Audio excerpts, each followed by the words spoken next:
What is good, y'all? It's Braden Wilson, and I'm going to give you my thoughts on what you should throw and my predictions on what's going to win this year's fall Big Bass Bash. Alright, to start off, fall time's always big. It's a pretty big time to cover water. So my main thing I'm going to be running with this year will be a buzz bait. Now this is a Black River Customs baits buzz bait with a horny toad on it. I like to throw a toad on it so I can skip it up under docks and behind docks, under cables, stuff like that. In my opinion, this is like one of the best buzz baits out there because it's really loud, and a head knocker is a really good one too, but a lot of times when you're skipping around a head knocker or something, it gets caught up really bad, or like it won't make the right sound after you skip it and stuff. But it's a really good open water buzz bait, but skipping it, I don't like it. This one here, you can skip it all day long and only have to readjust it after you catch a fish, or if you like smoke a cable with it. This is a really good buzz bait to roll with, and that's what I roll with. So moving on from the buzz bait, another good thing to cover water with, especially when you're hunting for a big one, would be like a mag draft type bait. This one here is actually a 5-inch mag slough, I think it's called. But this one here, it's a banger color. It's definitely caught them. And the reason I'm running with the 5-inch is because there's gonna be a lot of people rolling around with a 6-inch or 8-inch even, and there's a lot of small bait in the lake right now. So I feel like this 5-inch could get a little bit more bites, and it'll definitely get a big bite if you get it around one.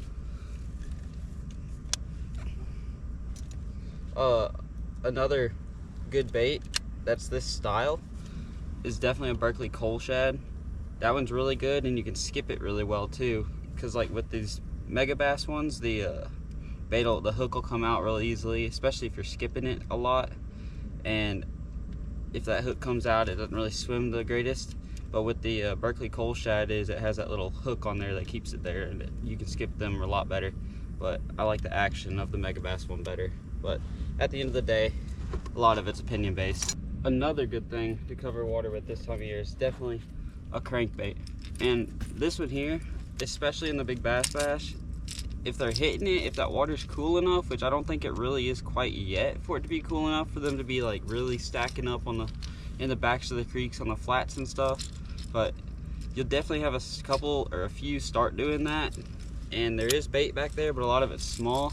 But this is just a big square bill. This is a 3.0 Ducket square bill. It's a pretty good one for this time of year. It's real noisy and can definitely make or cause a reaction strike. Another good place to throw this would be on like just like main lake, chunk rock, big rock.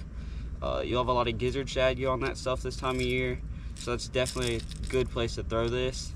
And if you have wind, that's gonna be a big factor in it, as well as like a big spinner bait. This is a Black River Customs spinner bait, and it's paired with just a rage swimmer. But this is definitely a good option. I don't really like to throw it much unless it's really windy, and I don't really throw this a ton this early. Now when you get closer to November and stuff, this will be a big player, especially on an overcast day. But it looks like it's going to be nice and sunny, so I'd roll with a crankbait if it's windy. In my opinion, that's how I am. This one here is just a DT8. It's a little bit smaller, and I wouldn't be targeting like the backs of creeks and stuff with it. This is something I'd roll with in the main lake, throwing on them bigger rocks. My line's like crazy frayed. I need to retie that. But if it gets tough or something, I know I could throw that and get a bite. And it definitely can produce some check fish for sure. Alright, y'all, another good thing this time of year is docks, especially ones towards the backs of the creek or wherever the shad are near. And something I like to really target on those docks is a swim jig. And this one here is a queen tackle swim jig paired with a Bojangles swimmer. I can't remember what he calls it. I think it's a jangle swimmer. Don't quote me on that, but the link will be in the description for all Bojangles stuff. But this is probably my favorite swim jig to throw because it skips really good. And even with this swim bait on there, it'll skip. But if you really want it to skip good, you can throw a Z-Daddy on there, a Bojangles Z-Daddy in white. And I always dye the tail either orange or chartreuse. I'm rolling with orange this time because I feel like they're keying in more shad. And I don't know, it just kind of differentiates it from other shad, gives them something to key in on, get more bites. But a swim jig is definitely a good thing to roll with, produce a lot of check fish and a lot of numbers also. You could probably catch 40 or so on that, and a couple of them are going to be good ones for sure if you stick with it. Or if you're just having a tough time getting a bite, you can go throw that around and definitely catch fish. But that's one thing to roll with. And another thing that I don't think I have one out, like a jackhammer or a chatterbait, they skip marvelously and they definitely get some good bites too. And if you're in that stained water or more dirtier water, up the lake more, like around Four Corners and even up more than that, you can get a lot more bites on a chatterbait for sure. Oh, another place to throw this, last year, I think it was last year, it might have been the year before. No, it was last year. I caught one that was a little over 6 on this swim jig, throwing it on a bluff around laydowns, a bluff with like just laydowns and just brush up along it. Just get up right next to it, parallel the bluff, skip it up into the crevices and stuff, and it'll definitely produce a big one doing that.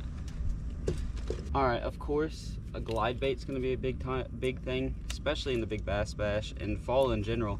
This one here is a custom painted shad. It's painted by Council Bluff Crankbaits. I'll put the link in the description for them also. And they pre-make some, you can send them your own. I sent him this one and he did an awesome job painting that. I mean, look how good, beautiful that is. So that's something that you can throw just about anywhere. Around docks you can throw it, up along bluffs, in the backs of a creek, just over the top of brush is a good thing to do this time of year with a big glide. If you have scope anyway, I wouldn't recommend doing it without. Yeah, you can basically just throw that anywhere, and if you catch one on that, it's most likely going to be a good check fish, if not a great big one. So I'd definitely roll with a glide, throw it where you think it looks good, and you're not going to get a lot of bites. You're fishing a lot more for 1 or 2 bites a day with that, but they're going to be good fish and they're probably going to get you paid. For my scopers out there, if you follow along with me at all, you know I've been doing really good on the Bojangles scope minnow. Recently caught a DD on that, and it's been becoming one of my like more used baits. I always have one on the deck. We did really good at Table Rock on this, and we just got 3rd at Sam Rayburn on this. So that's definitely a big fish bait and a numbers bait too, but you can kind of pick and choose which ones you catch with that, because you're looking at them, you're throwing at them, you see how they react to it. You can just go up a lot of places. You can go throw this. Right now I'd say if you find shad, you're gonna find bass near, but there's a lot of small ones in. But say you're going down a row of docks and you got a scope or something and you pan out and you see a big dot just floating around out there, pick that up and flip out to them, shake it over their head. Sometimes they bite it, sometimes they won't. That's how the game is, but it's definitely a big fish bait, and you can catch a lot of fish doing that as well. And another thing for scoping would be a jerkbait. A jerkbait's always a good thing to throw with live scope. You got them fish up there just floating around anything under 10 foot probably. You jerk this over their head, they're probably gonna see it. They're gonna either come up and smoke it, they're gonna follow it a little bit, then smoke it, or they're just gonna follow it all the way to the boat. Definitely a big fish bait, and I almost always have one tied on, especially when I'm planning on scoping or even just fishing. I always have one tied on. Another thing I forgot to mention earlier when I was talking about the buzz bait is a plopper style bait. This is a Berkeley Chopo. This one's my favorite because it makes a lot more noise than a whopper plopper does. And it's a little bit more durable in my opinion. The whopper plopper, you have that soft tail. This one has a hard tail, and it just straight up gets bites, especially on a cloudy day or overcast day. I feel like a whopper plopper excels more than a buzzbait does. It definitely gets you more bites, and this will produce a big bite, especially throwing a big one. Like this one here is a 105. This is about the normal size I throw, but they make another one. I think it's a 120 or a 110. That big size definitely get a big bite. And somewhere I'd throw this would be the same places you're throwing a buzzbait. Granted, you can't skip it. I wouldn't recommend trying to skip it because it might not end up well. But main lake points, stuff like that, big rock, anywhere you're seeing gizzard shad, pick up a big chopo or plopper and go throw it around, and you'll probably get a good bite. Definitely a way to catch a big one and win this thing, and definitely a way to catch a lot of check fish too. Another thing, top water wise, would be a walking bait, a big walking bait. This one here is my go-to. This is a Sexy Dog. as you can tell, that thing has been chewed. And I always switch hooks on them. I don't know what these hooks are. This is a VMC, the back one is, but the other two are some Japanese brand I don't know how to pronounce. But a big walking bait on like the corners of docks. Since it's going to be sunny, shade lines are going to be a huge factor. You just walk this real slow. That way, the slower you walk it, I feel like it has better calling distance. You can call them up from a little bit deeper if you walk it slower, especially with this one. Well, this one isn't a hard knock. I thought it was, but it's not. But a hard knock can call them up really well. And you walk that real slow up through a shade line, it can definitely produce you a good check fish, if not a big one to win this thing. All right, moving on to what I think is probably the most popular thing to do this time of year would be brush pile fishing. There's a lot of people doing it. The Toyota series was recently one doing it. A lot of good finishes than Toyota doing it. This is my go-to for brush piles. It's definitely a jig. This is a Hibden hammer jig, half-ounce PB&J, and this is paired with a Bojangles Z-Daddy and green pumpkin candy. I always dye my tips chartreuse, but that's my go-to when it comes to brush piles. And I'll throw this everywhere. I skip docks with it. I throw it on a rock. I'll throw a jig all day sometimes, and it's definitely produced some really big bites for me, and it will always produce really big bites. You can never beat a jig, especially if it's tough.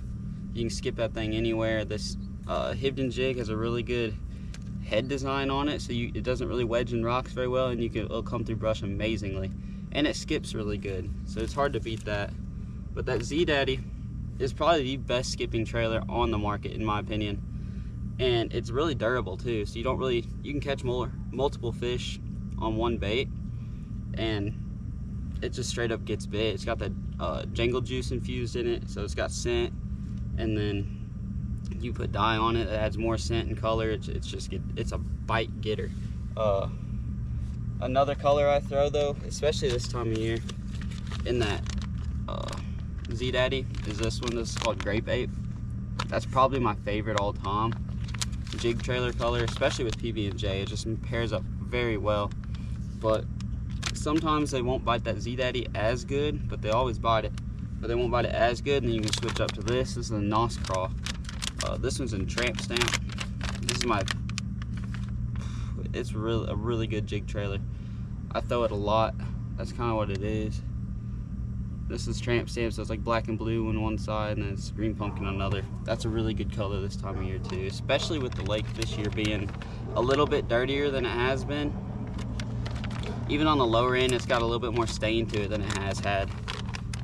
Like last year, it was really clear this time of year. It's still clear, don't get me wrong, but it's got more stain to it than it has in the past. Moving on from the jig, staying with the brush pile theme, or even just throwing it anywhere. You can skip this up behind docks and stuff too. That's actually why I have it pegged. This is the Bojangles Log Hog, and this is in Bama Bug. I also dye the tip of it, and I throw this is a 5/0 actually. I usually throw a 4/0, but I'm out, so I got a 5 on it. VMC Redline hybrid worm hook, and I just got a 1/4 ounce sweet tungsten on it, and it's pegged so I can skip it anywhere I want it. But this bait, it's just a big fish bait. If you've stayed up with me at all, you'd know I caught an 8 something, or not an 8 something, it was right at 8 pounder on this a couple months ago. We caught one that was close to 6 in our state championship on this. I lost one that was over 7 on this. It's a big bite getter. We've caught a couple 20-pound bags on that on Lake of the Ozarks. And this color really starts to heat up this time of year too, so I would not sleep on that. And you can throw this in brush piles. I throw it in a lot of my shallower brush, and then I like to skip docks with it, because a lot of times if they're not eating that jig, they will eat this. And that's why I put a 1/4 ounce on it for a slower fall rate if it's a little bit tougher, especially on day 2. This will get more bites, I feel like, for sure. Moving on from that, we're gonna go to the big worms. These are the Bojangles Smoke Pole, and I have them rigged 2 ways, and I'll show you. I also have 2 different colors. This right here is on a shaky head. This is a 1/2 ounce. I think it might be an E factor head, but this is a green pumpkin candy, And I throw it on a shaky head, and I'll throw that on like deeper banks and stuff, more steeper stuff, where I think they might be still hanging out with that warmer water. And I always dye the end on it also, kind of imitate a bluegill in my opinion. That's a good way to throw it, and I'll throw that in brush like crazy too. But sometimes if it's a little bit stickier pile, like get hung up easier in it, I'll throw this. This is the same bait, but in that tramp stamp color. And this was just on a Texas rig with a 3/8 Woo tungsten weight, and I throw a bead on it for added sound. You can hear that. I think that makes a big difference, especially night fishing. If y'all are ever night fishing, always throw a bead on your Texas rig, because they'll bite it a lot better sometimes. But sometimes they won't either. They don't want the sound, but that's for a different story. But anyway, that's a good way to throw it. That'll go through brush like crazy good. You will not get hung up with that unless it's a super sticky pile. But yeah, that bait right there recently did really good in the Toyota series. I know a lot of guys caught them on that, or even that style bait anyway. There's multiple guys in the top 10 that caught them on that style bait, and I think that one there's probably the best one on the market, in my opinion. And heck, that ain't even an opinion, I think it's a fact, I'm not gonna lie. Another thing you can throw would be this. This is the Bojangles Jangle Tail. Now, I think it's a little too late for it. I think this bite right here kind of starts to die this time of year, but that's just a big 10-inch worm. This one's in Plum Bug, my go-to color in it. I threw it at Rayburn some and didn't really get any bites, but again, like I said, I think that big 10-inch worm bite really starts to slow down as you get into the fall time, and especially during the fall transition. That water starts to cool down. I think they like that straight tail a lot better. Oh, now this is more for probably day 2, or if you see a bunch of fish in a brush pile, and they won't bite a jig or that worm, that's why I'm throwing a drop shot in there at them. My buddy Philly, he recently just said he was fishing a brush pile and he see him follow his jig down, but they wouldn't bite it, and he picked up a drop shot, flipped it in there, and caught a 4.5 pounder. So I wouldn't sleep on it. It is light line, it's finessey. A lot of people don't like that, but it does get big bites. I've caught some really big ones on a drop shot. Caught one that was close to 7 at Lake Hartwell on it. I've caught multiple high 6s. It's just a big fish bait, and it's also a numbers bait, but if you put it around a big one, a lot of times he's gonna bite it. So don't be scared to get down there in that brush with that light line and get you one. Another good jig to throw, there's a couple. A lot of people like to throw a football jig, move a little bit more water, move in that brush, and that'd be my go-to football jig would be the Greenfish tackle one. They got a really good living rubber jig. And then another good one would be the Crocagator Zapper jig. It's not a football, it's kind of like that, but it gets through the brush really well. It's a really good bait to throw. And then Crocagator also makes, I don't know if I mentioned it, Crocagator also makes a really good toad. It's like actually my favorite toad for a buzzbait trailer. It's designed for a buzzbait. I don't have a pack on me, but I'm gonna definitely be buying some when I go up to Lake Ozarks this week. What it does, it has like a little hump on the back of it, so your trailer hook sits on top of it, and that way your tails of the toad don't get caught up in your trailer hook. So that's my favorite toad to throw. I just have a horny toad right now, and what the heck, anyway, it works fine for the time being, but I'm definitely gonna be getting some of those Crocagator ones. I definitely recommend those for sure. Now then, let's get on to predictions. I think this year the weights are honestly going to be kind of a little lower, because it's been tough to catch a good fish on Lake Ozarks right now. You'll catch 100 of them a day, but you only have a couple of them over 3 pounds. So I really think it'll probably take about a high 3 to get a check, like a 390 to get a check in most of the time periods. But I wouldn't say most, probably in a couple time periods they'll probably take like a 385 to 395 to get a check. but in most of them I think it'll take a real low four, like a 402 or a 405, something of that nature to get a check. Something a real low four to get a check. To win it though, I'd probably say like a 6.5 or a 6, probably like a 640 will win it. I think like a 640 to 645 I think it's gonna win it. I'm gonna say right now 644 will be the winning weight for the Big Bass Bash this fall. So anyway, that's what I have tied on for this tournament, and that's what I'm gonna be rolling with. I'm gonna leave in Tuesday from college here. Got like a 6.5 hour drive there, and gonna go probably spend a day or two just seeing what they're doing and try to find me a big one. So I guess I'll catch y'all in the next video. Stay tuned for this Rayburn vid. We did really good in that. I don't know if y'all probably seen, I posted it. We got 3rd at Rayburn in my first ever college tournament. We had a 10.5 pounder. It's a once in a lifetime fish, kind of making it more common nowadays, but that thing had a frame of like a 14, but it's just real skinny. A 10.5 pounder in a tournament don't come often. So stay tuned for that vid, and I'll catch you on the next one.